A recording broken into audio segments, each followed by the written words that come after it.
Welcome to the Shock Your Potential podcast with your host, Michael Sherlock. We all have potential, but sometimes we need inspiration to get us to our peak performance.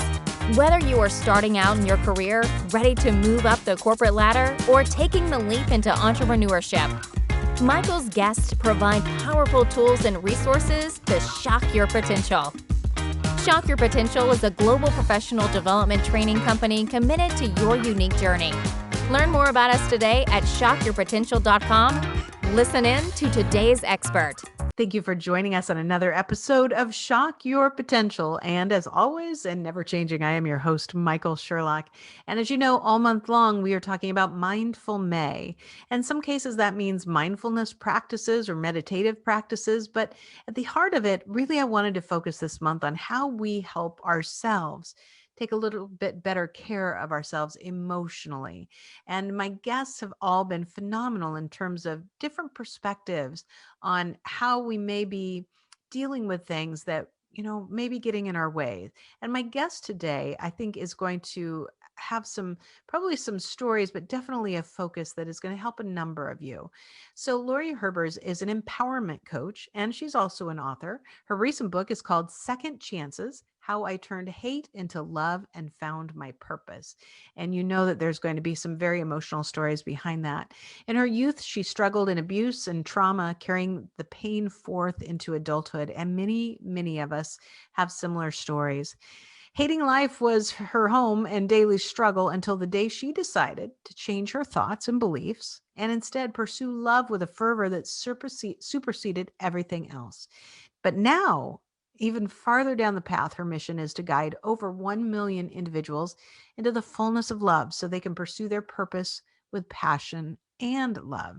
And she's passionate about never having to go another day, any of us, feeling worthless, unwanted, unloved, feeling guilt, shame, pain, judgment. And she guides individuals struggling in life or business to gain clarity and through that become empowered and love all their pieces and parts, find their purpose, heal their soul wounds, own their own power.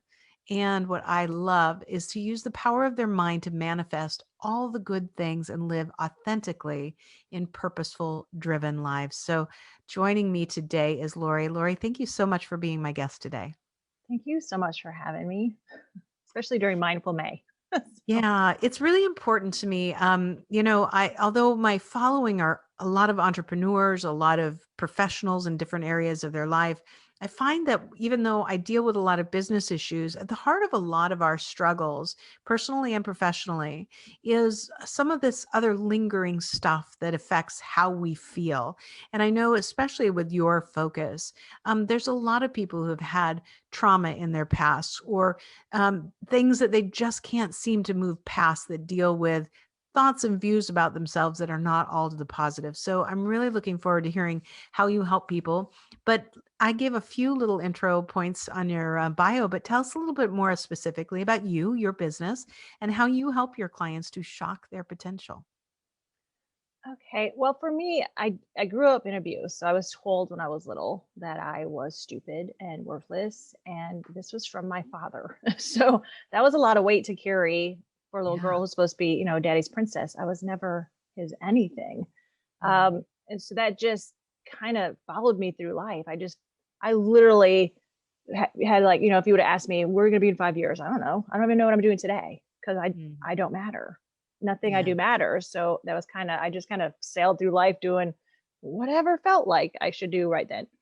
Um, and as I've learned to grow from that and what I call soul wounds, like all those wounds that I had from when I was little, and realizing that I could go back into my memory and infuse it with love energy and Mm. give back the words that that were given to me that were not mine to have, changed so much in my world.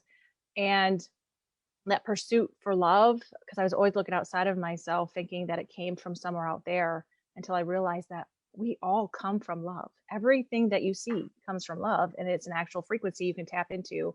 And when I found myself standing in this amazing place of love, I wanted everyone to feel it. I literally lay there I didn't look at it as a business at that point, but every morning for like a month, I would just lay there and go, how do I get people to feel this? This is so amazing. And I wish I had it my whole life. And all that weight that I used to carry just kind of fell away. And then I realized, I'm like, oh my gosh, start opening your mouth. Mhm. Start sharing what you know, and and other people can get there. It's not a secret really, but people don't realize that that's such a thing, that you can actually stand always in that place of love, which is instant forgiveness and compassion and joy and all these things that everybody's searching for and thinking that it's out there when it's already in you. And so that is what I help people to understand, is they can love themselves. Every piece of your journey is beautiful. You just need to accept all of it. And because I think when we're in pain, we tend to either run from it or try to push it away or push it down. But what I have Mhm. found, all of that, that just makes it fester and like standing water, it gets really gross. And you Mhm. just shove all that down. But when you get in there and pull it out and accept all of the pieces as this is just something that I went through, it doesn't define me. It doesn't, make me this or that. I already was who I was. And it didn't matter the choices that I made. And once I learned to embrace all of that, oh my gosh, the way that you can love yourself is so amazing. And that is what I want Wow. people to understand, how deeply you can fall in love with yourself, because you're in a relationship with yourself first and Mm. foremost. And you can't just walk away and say, you're not doing anything for me. I don't get anything. I don't get to sleep in. Think about Mhm. that. If you're in a relationship with someone like that, you're going to leave because Yeah. you're not, your needs aren't getting met. You can meet You your own can't needs. slam the you can't slam the door on yourself real Right. easily. Exactly. And so that's my biggest, is to not only, it's like, I think it's a twofold, not only to help them to understand their own triggers and thoughts and emotions, but to get to that place that I call the fullness of love and always operate from that frequency. So I yeah. think that must have been interesting. I'm guessing, I love it when you said, I was laying there in bed for a month every morning saying, I love myself so much. Why other people need to love themselves this much. But given your background, it must have taken just as much courage to start speaking this to other people as it did for you to start looking back on those moments and replacing the negative, hateful words with positive words of love. Yeah.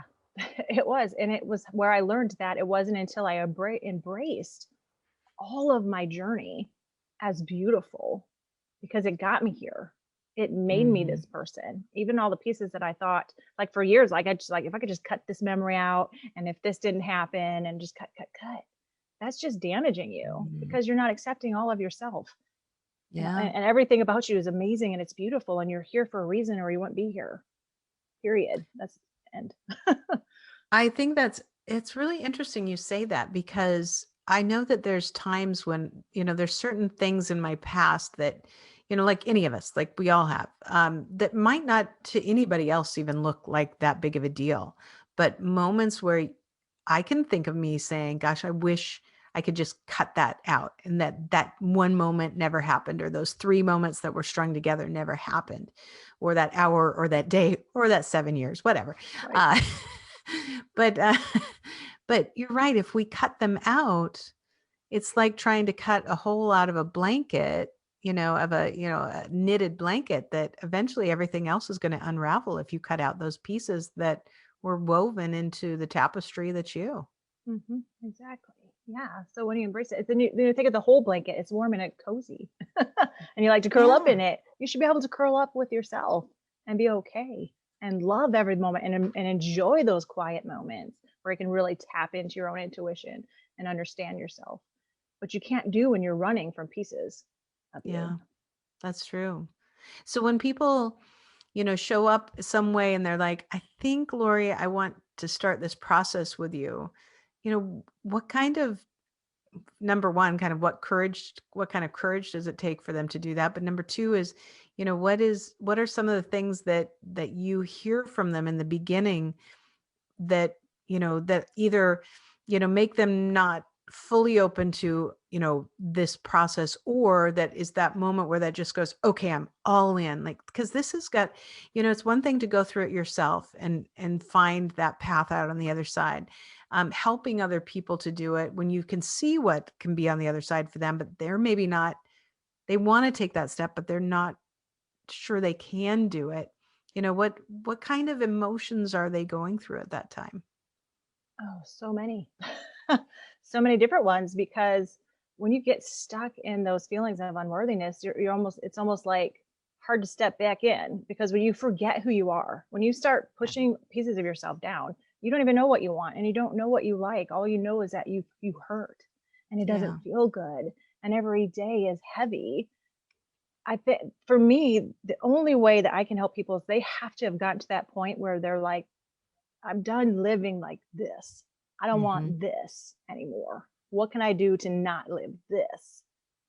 This is not, because you have to literally consciously choose. And I tell them every day, there's going to be days that are easy and there's going to be days that are hard.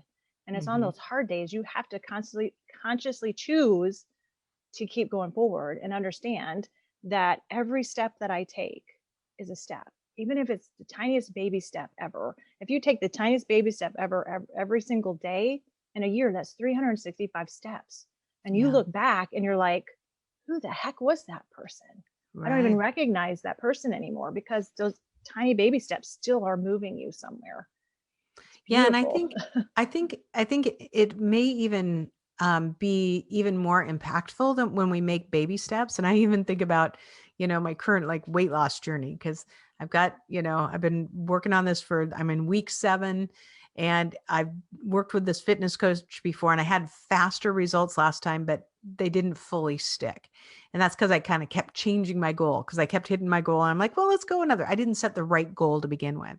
And so now as things are going slower, it's a little frustrating, but I firmly actually believe it's going to last better. It's going to stick better, because the steps are very purposeful now, rather than just rushing to try and get to the end. And I'm assuming that it may be people dealing with this kind of trauma or negative talk, or, those elements of the past as well, that if you almost try and fix everything too fast because you want to get to the finish line, that maybe that speed actually could work against long-term stick-to-itness. I don't know. It's a gut. Am I right or wrong? Or I think it depends.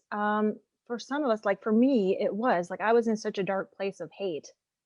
I had to unravel all of that, and all of like it wasn't even years, it was decades of carrying that. And so you have to remember the amount, like the distance I went hating myself. I can't just magically go, well, I'm great today. I had to unravel decades. So I think it depends on how long you've been carrying it, because the longer you've been carrying it, the longer it's going to take to dig back through and unravel and unpack it and set stuff down, because you can't just, unfortunately, which would be nice, you just decide one day, I'm just going to dump it all. right. There's stuff down in there. Once you start digging, you're like, I remember that now. And so, because it's so far down in your subconscious that it's wreaking havoc today, but you're like, I don't know why this bugs me, until you really almost like follow the string back and you're going, oh, this person said this to me on this one day. And I have a lot of when they're going, when you start really digging in, and you have these aha moments, these big impactful moments that were so painful that you shoved them down. You can't just pull them back out. You have to kind of slowly weed your way, because that's another reason why I tell people you're exactly where you need to be on your journey. Because even for me, like decades, like I thought I really was at a good point, but as I was writing my book, I actually had a repressed memory. And I realized if I would have found that before I had already gone this distance, I probably would have been done. It would have taken me under. But because I had already given myself zero judgment and was embracing all of everything that I am, I was able to sit, like I literally came out of a shower and wasn't even thinking about it. And I literally had to sit on the bed and go, oh my God, that can't, no. I was like, no, that can't be right. But my heart and soul knew that it was something that happened to me. And because I was able to accept it right instantly, I'm like, okay, that happened. If it would have been, like even 6 months before, I probably would have just crumbled. So you have to understand, and you gain strength as you clear and sort. So, understand that some of that stuff that comes up, you have to already be strong enough to withstand, to go digging back into it. So yeah, it is a process for some of us, especially for me. It was like 3 years of digging. Yeah. Well, and I love the fact you say you're exactly where you need to be on your journey, because even if it's day one, then day one is exactly where you need to be. And you can't worry that you didn't start it a year ago. You have to say it wasn't until right now that I was ready to be at step one. Exactly. And you're gonna backslide sometimes. Yeah. Part of life. But I think sometimes the universe throws at you and go, how much do you really want this? Because you've been doing this for so long.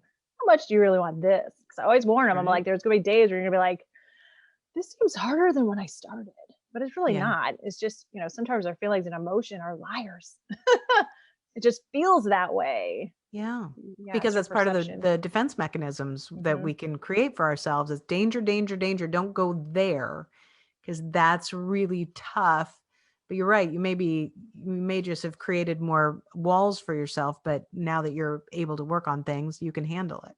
Really diving down into ourselves and understanding some of our traumas, and the things that keep us from finding kind of that next sense of peace. And I know I want to give you a chance to share some more of your thoughts, but I did want to, kind of follow up on a question from the beginning. You talk about going back to some of those traumas, those traumatic moments. And in your case, thank you for sharing that, thinking about the words that your father said to you and trying to deal with those memories, but replace the words that you heard with words of love for yourself to make some of that shift.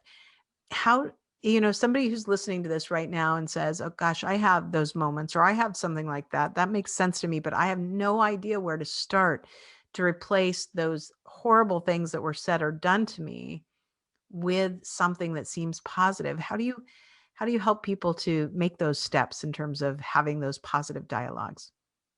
I think it depends on the specific memory. So if it involves another person, like you can write a letter as that person. Try to get into their mindset because we forget that people's perceptions aren't ours.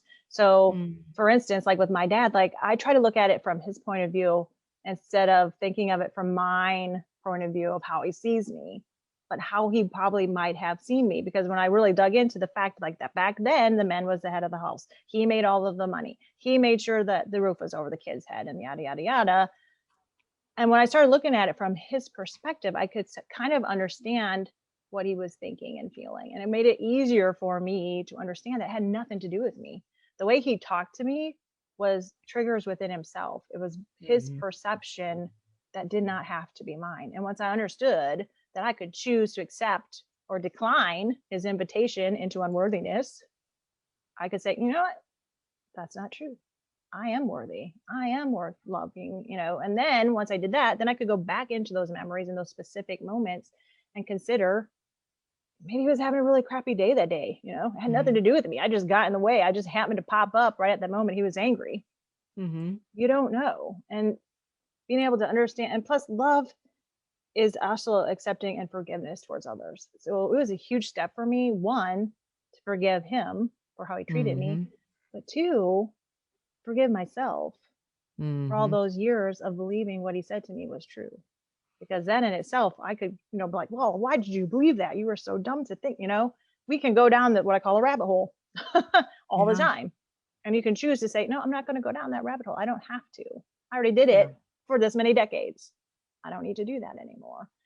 And plus, going back into those memories, and because love is an actual energy, you Mhm. can go back to that memory and take that love with you and just fill that memory up with love. And I think it wasn't even my idea. It was one of my clients. We went back to one of her memories and she basically was like, here's these words. She's like, I'm putting them in a box. Because we kind of walked her through it. And she's like, I'm putting them in a box and I'm just handing them to her. And I was like, ooh, that's good. She just handed them back. She's like, here, these are your words. These aren't mine. I don't need them. And after that, she was Wow. like, holy crap, I feel great. Because she was no Yeah. longer carrying that anymore. So yeah, there's Yeah. power in giving it back to them. You're taking back your power, basically. And what I was thinking too as you were talking is, I remember saying something to someone a long time ago, and saying, well, you never know what that person has, you don't know. I would say you never know what goes on behind anybody else's four walls. So you don't know how your father was raised, or you don't know how that other person, like you said, might have had a bad day, whatever. And I said something similar to somebody, and they said that doesn't excuse what they did. And I remember saying, I understand that. I'm not saying that as an excuse. I'm trying to figure out how to understand. Because if we try to understand, then maybe we don't let it sit in our hearts for so long. Or, maybe it doesn't mean that you say it's okay that you treated me that way, but maybe I don't have to carry that burden even past that moment or much longer. Instead of, like you said, once you believe those words and you compound them and you hold them on, it's a lot longer. It takes a lot more effort to unravel yourself from that decades later than 10 minutes after the argument, Mhm. and that's, I think, a hard part for any of us to understand is that sometimes people do and say things to us that really have nothing to do with what they believe in us or what they're trying to tell us. They just don't know how to do anything else than what they're doing. Exactly. Because you tend to repeat, like patterns repeat. Yep. There's an energy exchange from your parents to creating you and vice versa. Because I really found that as, because being an abusive childhood with my daughter, I tried very hard to make sure she knew she was loved and she could do anything she wanted and she was beautiful. And now she's in her 20s and she'll come back and the words that rotate through her thoughts are mine. Mm. And that's when I really understood that holy biscuits, we pass that energy of our thoughts even to our children. Oh, So wow. there's like no way she could have got it from anyone but me, because they're literally the same words that would rotate through my head, and probably even as I was pregnant with her, Yeah. they pick up on that energy. It's an actual energy exchange, which is why I say when you go back into that memory, that energy is still in that memory. You can tweak it. You Yes. can fill it instead of with anger and hate and all that other stuff that was happening in that moment, and fill it with love. Then there's understanding, there's compassion. You don't have to excuse their actions, but you can learn to let go of their actions. It doesn't have to be connected to you anymore. Yeah. I know this is going to sound like such an obscure story, but you'll probably get it when I get to the end. I have a couple recurring dream themes, but one that I had all throughout my childhood and through college was I would get into an elevator, and the elevator, as soon as the doors closed, would immediately start to plummet, or it would start to go up and go up so fast it was going to shoot out the top of the building, or it would be circling around uncontrollably around the outside of a building. So in every case, the end result was I was going to die.